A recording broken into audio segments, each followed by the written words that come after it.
Hi guys, welcome. This is a general reading for the collective of Aries, Sun, Moon, Rising, Venus.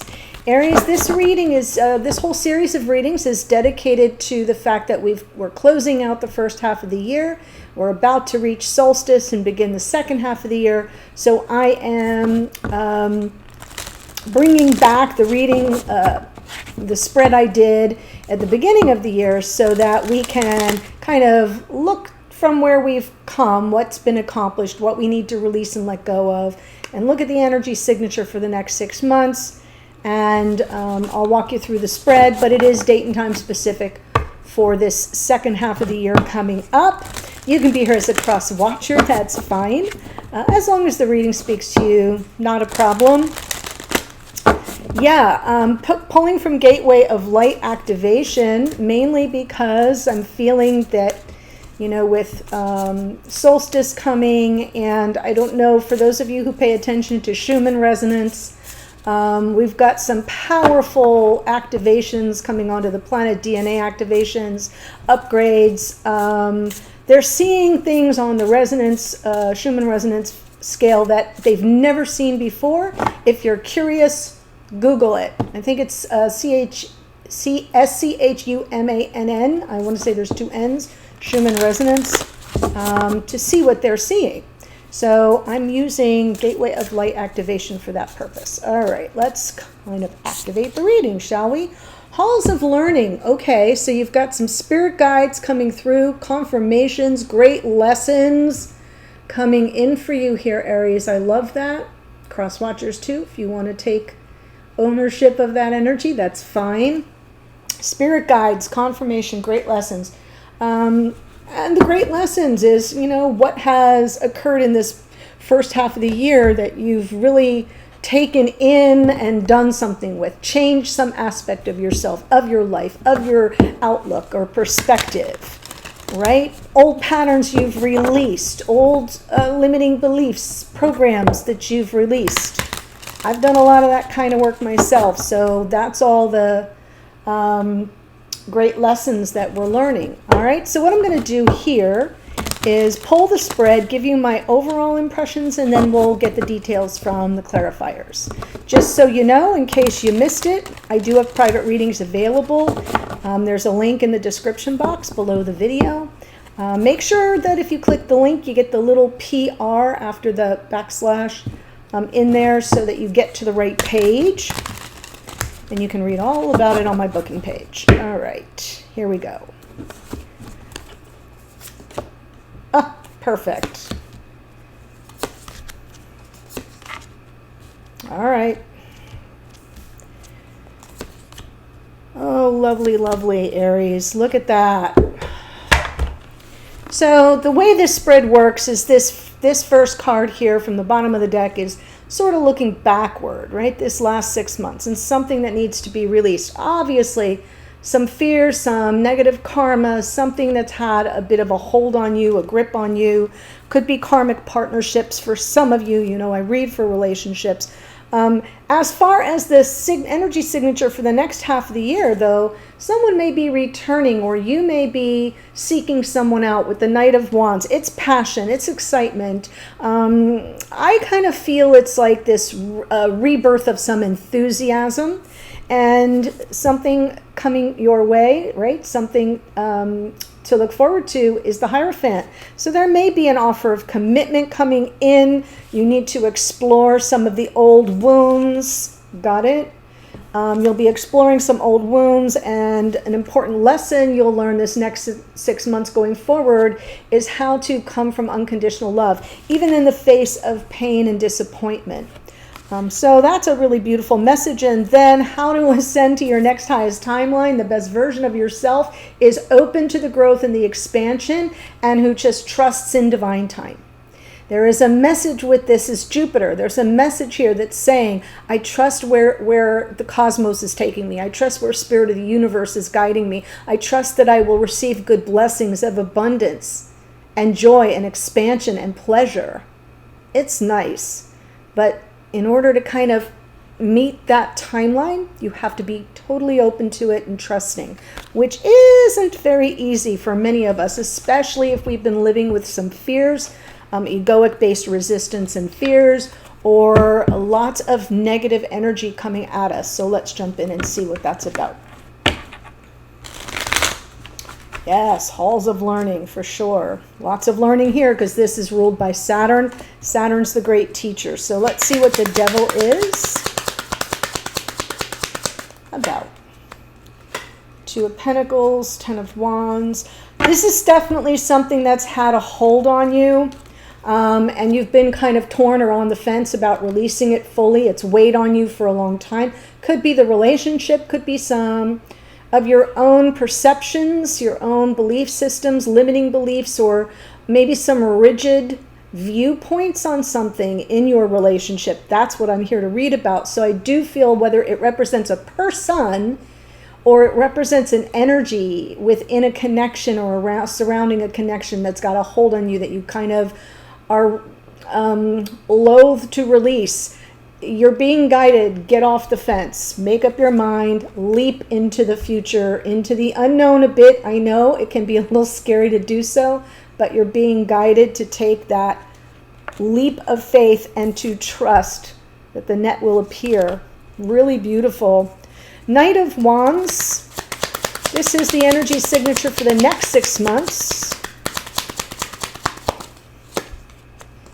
Justice. Wow, another knight and the Queen of Swords. All right, so if you stay level-headed, if you keep your wits about you, I feel the next 6 months we've got some very fast-moving energy, Knight of Swords, Knight of Wands, and in the middle is Justice, which is about balance and fairness.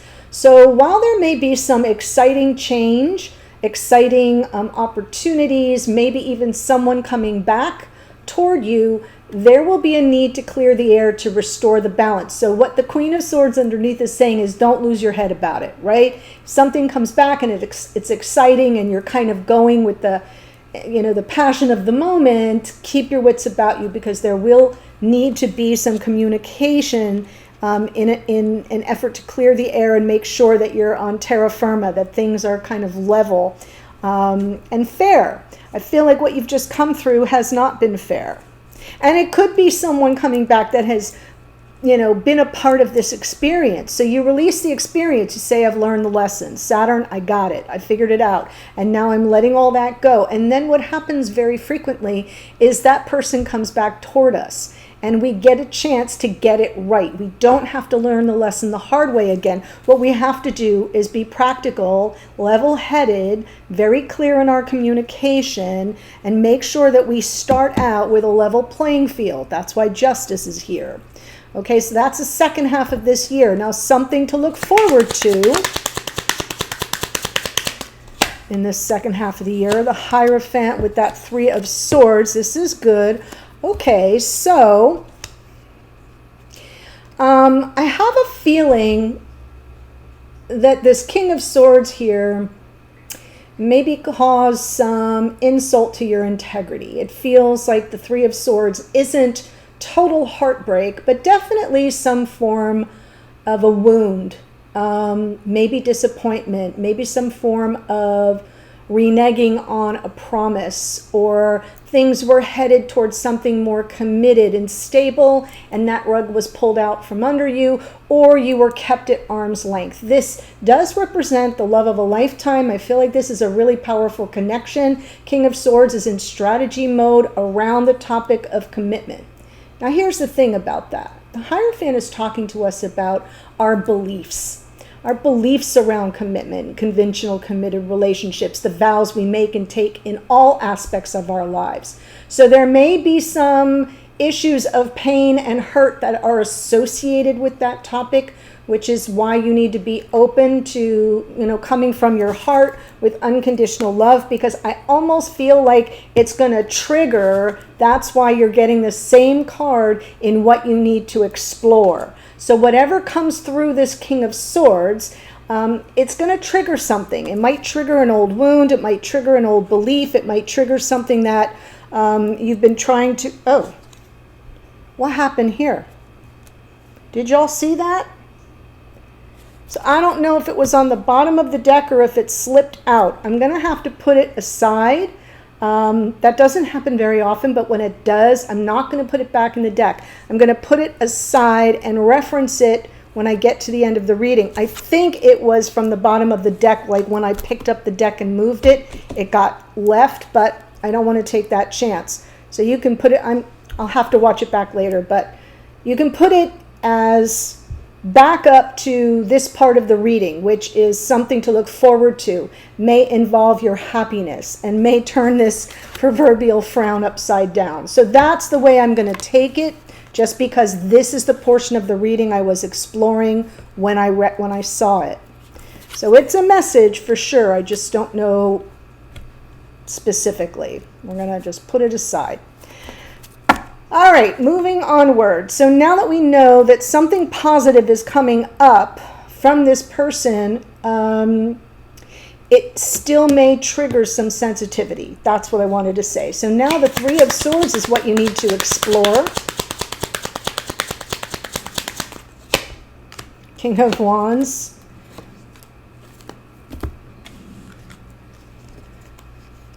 Oh, okay. Okay.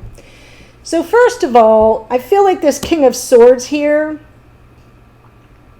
the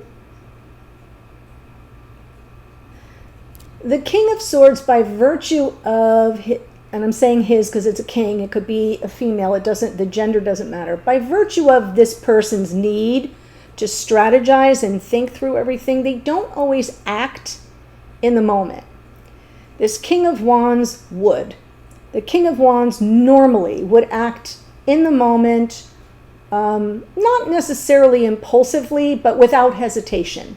Very quick. And I feel like they didn't. And there's a lot of sadness around that. Your heartache is that this person didn't pick up that Ace of Wands that was handed to him and say, yeah, I want the same thing you want. I'm in it. We're doing this. It feels like there was a lot left on the cutting room floor due to fears of some sort or some kind of negative karma associated with the connection at the time. So things are moving slowly, and what you're going to need to explore are the wounds that come from what you feel was lost to you, someone who was not available to you. The King of Wands in reversed energy can come through as an unavailable lover.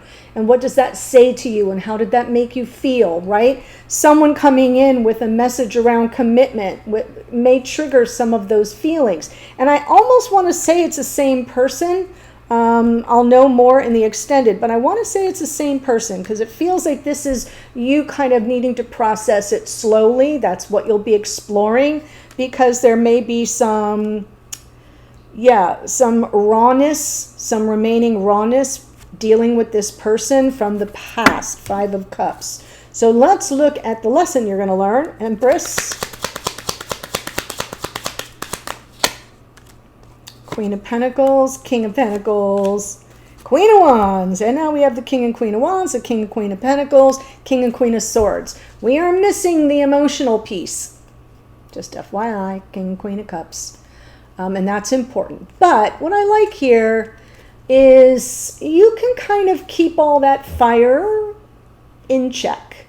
Being that the Queen of Wands is under the deck, it's there. It's letting you know you got this. But try coming from an open heart, from unconditional love. This is divine feminine energy. It's very nurturing. It's very creative. What you're learning about is life partnership, the highs and lows of it, the need for unconditional love, even in the face of disappointment and heartache. And it doesn't mean that you become a doormat. That's different. And I feel if there was a karmic nature to this connection, or karmic issues from the past, from past relationships that have been kind of part of your egoic resistance, that's why you have to let that go. Because I feel like the lesson you're learning is a lesson about life partnership and how to weather those storms. And the highs and lows. And if I'm not mistaken, one of your last readings, I don't know if it was the last one or the one before that, I even think the title was You Have Navigated the Highs and Lows of This Connection Expertly. I pretty much think that's it. And another reading was about commitment.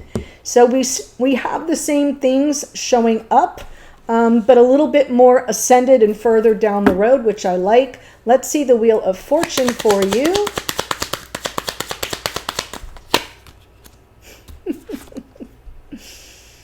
You got some good juju coming your way, Aries, or whoever you are watching. It'll be new, and this is what this message is, Halls of Learning. Great lessons, right? Great lessons begin like a journey of 1,000 miles begins with a single step. So I feel like you're stepping into new territory, something that your next highest timeline is expansive, full of abundance. It represents progress, forward motion. Your respect for divine time pays off big here. Your trust that the universe has your back pays off big here. So stepping into your next highest timeline feels like it's going to be exciting and passionate, resolving some old wounds. I am feeling the happiness that comes from that, from, like, in other words, 3 of Swords in reverse. You get to look forward to healing those wounds, but maybe not through anything dramatic, just through your ability to let it go. That's what I'm seeing here. Let it go. Take the chance. Move on. Whatever's holding you down, holding you back, whatever's got a grip on you, whether it's between the two of you as part of your connection or just within you from the time you were a kid growing up, right? There's something here that's in the way of this happiness, and I feel like the best version of yourself in your next highest timeline helps you move past that, like, at the speed of light. Really lovely.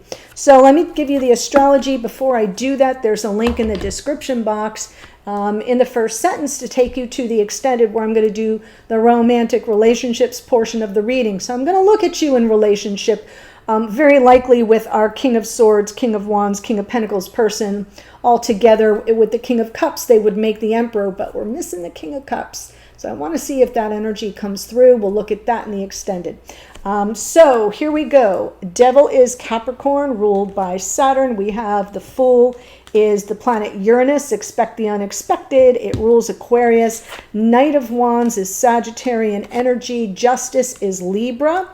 Knight of Swords is Gemini. A lot of energy in Gemini right now, planetarily speaking. We have Libra, more Libra in the Queen of Swords. See that sense of balance, that signature for the next half of the year is pretty good. We've got the Hierophant is Taurus. That's where Jupiter is right now, so I like that. King of Swords is more Aquarian energy. This Sun, which kind of popped out here, is Leo. The Sun is the Sun, but it rules Leo. King of Wands is also Leo. And the Knight of Pentacles is Virgo. The Empress is Venus, which is now in Leo. And Venus rules Taurus and Libra, of course. We have the King and Queen of Pentacles, Capricorn and Taurus. Queen of Wands is Aries. And last but not least, we have the double hit of the Wheel of Fortune, which is Jupiter, and that rules Sagittarius. Our Page of Pentacles, Taurus, Virgo, Capricorn, and Cancerian energy, which is the mansion we're moving into, in the Chariot. Really beautiful energies for you. Lovely reading. The link to the extended is below. Let's explore the romance. Bye for now.